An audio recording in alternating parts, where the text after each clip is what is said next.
Hi, this is Jim Rapon with Seattle Real Estate Chat. Welcome. We're here on Tuesday morning. I'm joined by Rhonda. Rhonda, would you like to introduce yourself? Sure, thanks, Jim. I'm Rhonda Porter. I'm a licensed loan officer, and I work at Mortgage Master Service Corporation and write the blog Mortgage Porter. And this is Seattle Real Estate Chat. It's a weekly program. We do hangouts on air where we talk about the Seattle real estate market and things that are affecting it and loan programs that are available and the market conditions and that kind of thing. Today we're going to be talking about the single rents in Seattle and perhaps purchasing is an option and what that would look like to someone who's considering renting versus this is a pretty volatile market, but it's also going up so fast in the rents that it actually probably makes sense for a lot of people. Ron, have you had a lot of people coming to you that are trying to make that decision? Oh, I have, and they're just some of them are just tired of seeing their rents being increased. So they are, looking at making that jump from being a renter to owning a home. Yeah, and we find that too in the real estate industry, especially people relocating. It seems to be a common thread, and I think it makes sense in a lot of ways logically, is that maybe they own a home wherever they're coming from. They're getting a job transfer or a new job opportunity, and they're selling their home there, but they don't know the Seattle area yet. They know it's an extremely hot market to buy in terms of competing offers. And they think, well, gee, we'll just rent for a while and then decide where we want to live and what we want to buy. But little do they realize that the rental market is actually, in some ways, hotter. It's just as competitive and maybe more so for rentals. And the rents have been skyrocketing because, again, inventory is quite low. So there are several things going on in that area. I just want to speak to them real briefly. One is that we're having a number of places that were apartment buildings being turned into condominiums. And this happens a lot when you have a strong upturn in the need, or I should say lack of inventory, so need for inventory. Part of that is due to in Seattle, and I think it's different in different cities, our zoning requirements are virtually the same for apartment building construction or condo construction. So it's fairly easy. Excuse me. It's fairly easy for someone who is a developer to build a multifamily building, let's say 30, 50, 100 units, whatever the size, build it to the same specs and qualifications for either condo or apartment, and then as it gets close to finishing, decide which of those markets they're going to do. They're going to either sell it as an apartment building or sell it as individual units as condos. And when the market goes either way, they can then adjust back. If they've gone apartments, then it's not too hard to then file to make it a condo conversion. And then, of course, they have to evict the tenants that are in there. And those tenants then are stuck in a market where there's constantly decreasing inventory, and they're adding to the demand because there are more people now that need to be in a shrinking market, if that makes sense. So anyway, I just thought we would talk a little bit about that. I have a couple of articles here. Let me see if I can bring them up real quick that have hit the newspapers recently. This one here was just on the 22nd, so I guess that was less than a couple weeks ago. Let me see if I can share that on screen here. Yeah, this was in the Seattle PI. You guys see that? No, it was there, and it disappeared. Oh, a little Google Hangout blip here. Oh, there it goes, disappearing again, huh? Well, maybe I won't be able to share the articles. I was hoping that sharing here would be working, but when I go to screen share, it just seems to drop off. Let me try once more. Technology. Yeah. There. Okay, there it is. All right, and that was not the original one I was going to do. I was going to do this one. It goes black again. All right. Well, let me see if I get it. Yeah. All right. I'm going to stop that. I don't want the show to get sidetracked with that problem.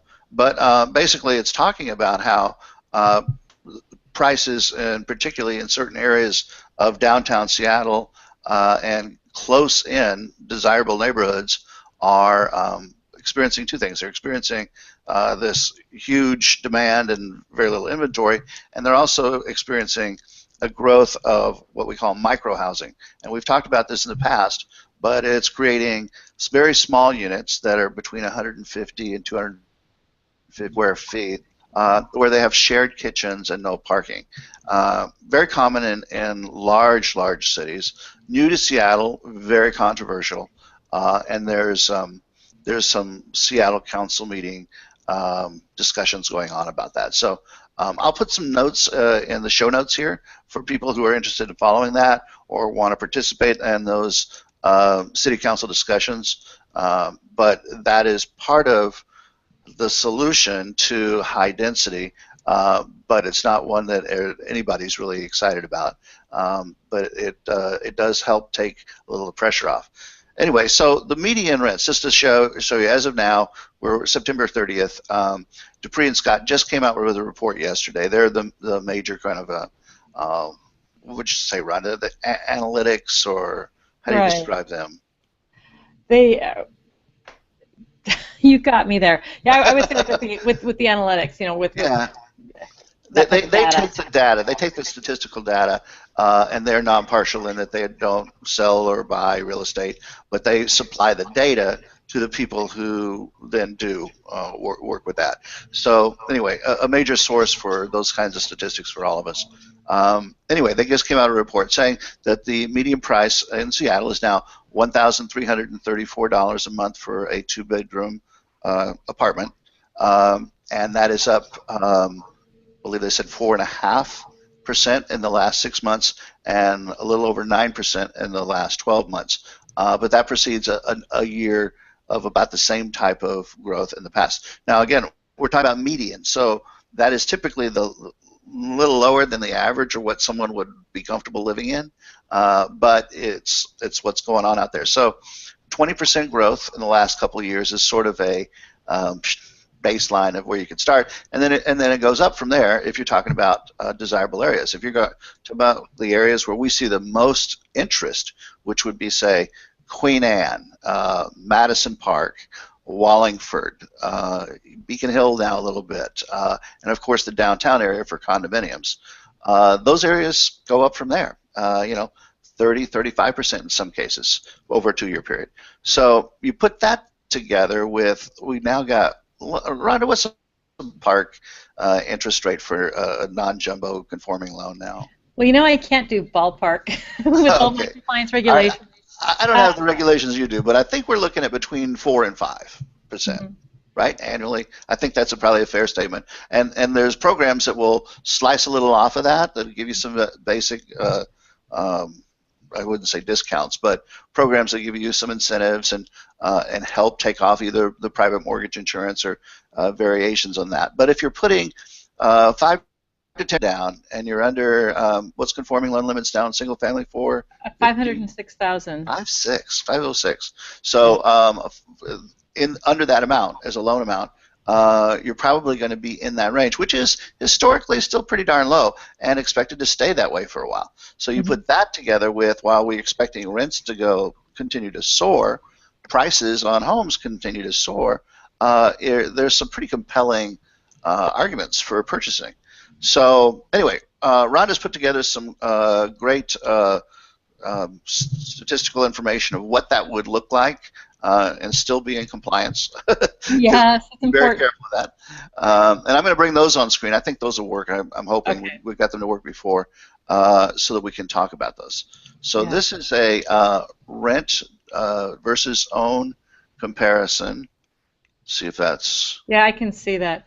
Yeah, and we did this just based off of a basis of 300,000, and I can say now that I've got this up here that the rate that I quoted, and this is from yesterday, and rates have been in a pretty tight range for a 5% down program, was 4.25%, and that's with an APR of 4.750%. I have to say that as well, based on a loan amount of $285,000 and borrowers having credit score of 740 or higher. And if we looked at doing 5% down, when I think, Jim, when you and I were talking about doing the show, is to show like how, if having to put like a lot of money down on a home, what it would look like. And comparing. So this would be about $15,000 down. I think it says that here at the top, but $15,000 down for a $300,000 right, home. Right. Yeah, there would be closing cost on top of that, but which could be possibly negotiated. The seller could possibly pay for some of that, maybe or maybe not, depending on how hot the market is and the property, which that would be your department, Jim, and with raising on that. But it's not, and there's also down payment assistance programs too, which Jim and I teach classes. Rates are different for those programs, but there's a lot of ways to get into a home or your first home. So it's showing here, though, that if you have to rent about $1,700 a month, which would be very typical of a Seattle two-bedroom apartment, that you could get a condo or a house that's about $300,000 and only be paying $1,402. Well, no, that would just be the principal and interest payment, and so when you're going to factor in the homeowner's insurance of $45, property taxes, I'm probably estimating high for Seattle for a $300,000 home, but I prefer to estimate on the higher side. Okay. $312.50 for the taxes, and then because it's less than 20% down, there's going to be private mortgage insurance, and so not doing a special program, because we do have special programs where you get reduced mortgage insurance, but just doing a plain 5% down conventional program, the PMI would be $147.25, and so the total monthly mortgage payment for this $300,000 home with 5% down would be just over $1,900. That's the $1,906.78.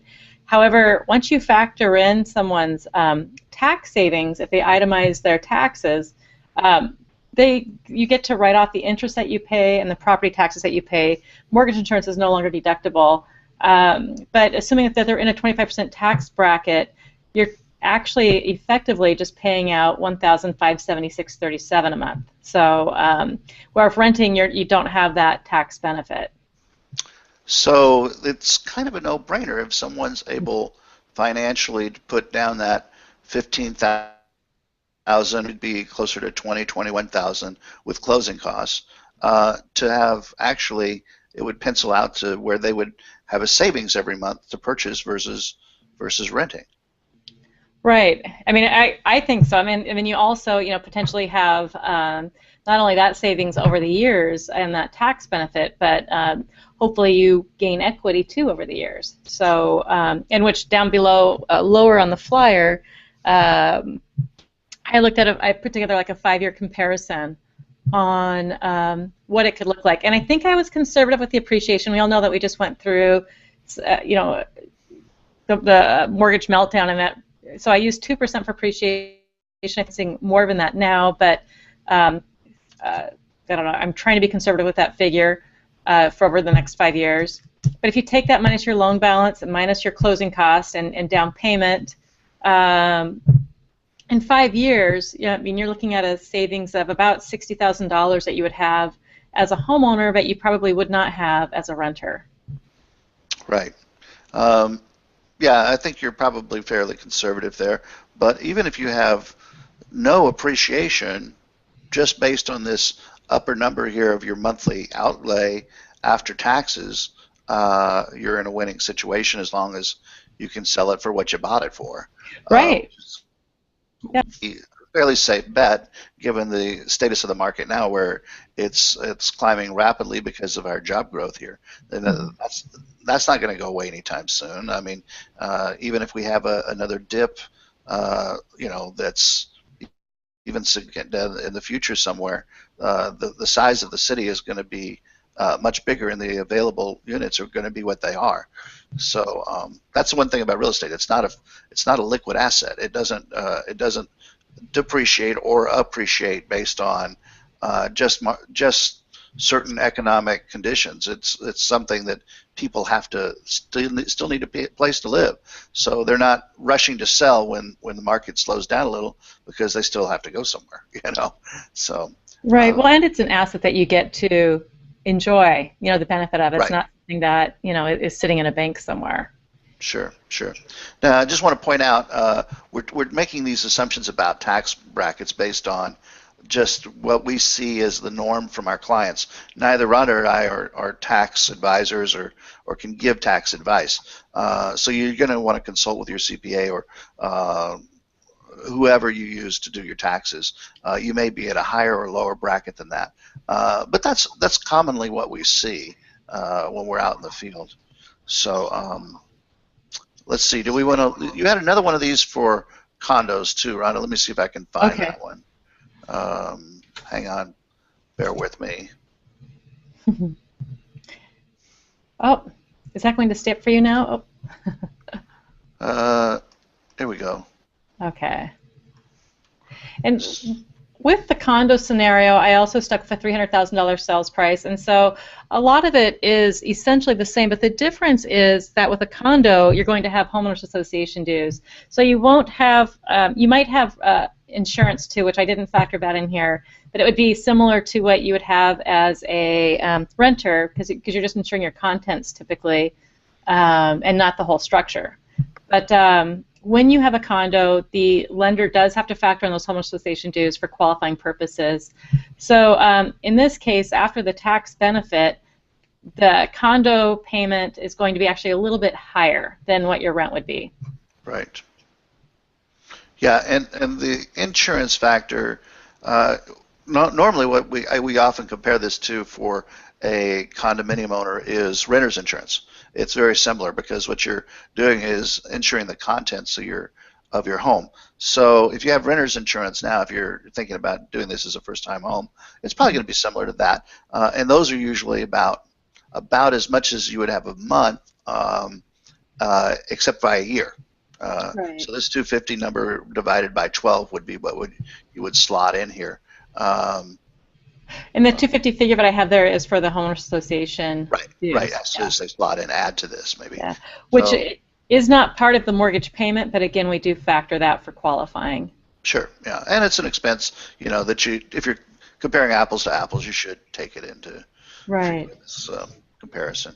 Right. So still a pretty healthy investment here in terms of return, and a lot easier to get into in terms of price point, because your two-bedroom condominium is going to be a lot less expensive than your two-bedroom home. And so this is one of the things I like to point out to people. If they've got a certain price point, let's say $300,000 for example, and they want a two-bedroom home, in Seattle, be honest with you, that's going to be a home that needs probably some fixing up and not going to be very fancy.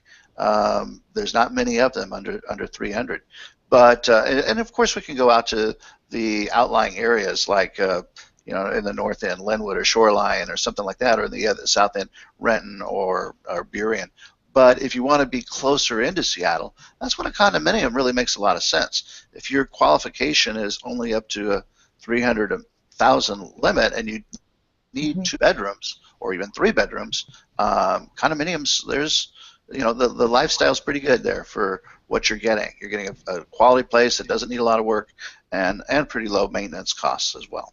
Right, and that's you bring up a point too. Like if you do qualify for a $300,000 house, you're probably not going to qualify for a $300,000 condo because of those dues will be factored in. So it'll probably be, something more like maybe it would be like a $270,000 condo or something like that.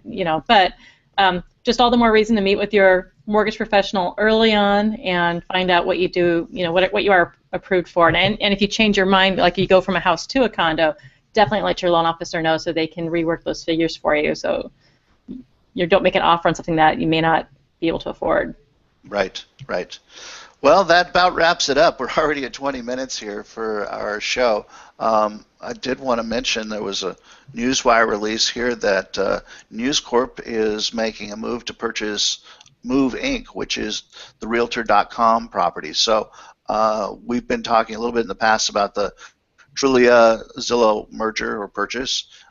This is going to affect all of that too. Another big shift here as everybody's jockeying for position. So it'll be maybe News Corp that's the one that has the Wall Street Journal and Fox News and a bunch of other properties from Rupert Murdoch, and we'll now have Realtor.com. versus the Zillow Trulia gorilla on this side of the equation. So who knows? I know that there's a movement is afoot. The Realtor Association is looking at doing some other options, and some of the franchises are looking at setting up their own portals. But we may see things shift around on the internet in terms of what's going on with access to listings from different portals. Anyway, hopefully we can talk about that soon, because I think it just came over the news wire a few hours ago. It's Tuesday here, the 30th of September, but maybe next week or the week after we can talk about that in a little more depth. Right. So, anyway, so thanks so much, Ron. I appreciate you going over all of that data with us, letting us know how that pans out for people who are looking to maybe rent versus buy, and let us know if we can help you. Yeah, that would be great. And yeah, so if you're paying $1,700 or more for rent, you can buy a place. That's right. Now, and if you're watching this on Webinar Jam, I think you can see here we have a window here off on the side where there is a home buyer education class button you can click on to sign up today. But we'll also have a link to that on our at the end of the show here. So we have one coming up. I believe it's the 8th of November. Is that right? Right. I believe you're right. Yeah. And this one will be at the Phinney Ridge Library, which is a newer library. Very great location there. Lots of people love living in that area. There's so many great walking restaurants and pubs and coffee shops and ethnic restaurants and everything right in that neighborhood. So parking is good there as well. And it's an 11 to 4 class, but we cover everything in the purchase process, as well as some of these loans that we were talking about. Rhonda, we're still doing the home advantage and the home choice on that, right? Right. So several programs available with down payment assistance that we do go over, and students who attend the class are eligible for, as well as MCC tax credits too, which also helps offset those mortgage payments too. So we go over quite a bit. Yeah, and so you get a certification to qualify for these programs by having taken this course that we're certified to teach. So anyway, great program, fills up pretty quick. Just fill out the form down there and reserve your spot for that coming Saturday, November 8th. Anyway, thanks again, everybody. Hope to see you again. We'll be here either next week or the one after. We're always on Tuesdays at 10, and it's either every other week or every week. So just look at wherever you saw it before, Google+, Facebook, Twitter. It'll be at the same places again. And you can always go to SeattleREChat.com or hashtag us at Seattle, hashtag SeattleREChat as well. Thanks so much, and everybody have a great day. Yes, have a great week. Thank you. Bye. Bye-bye.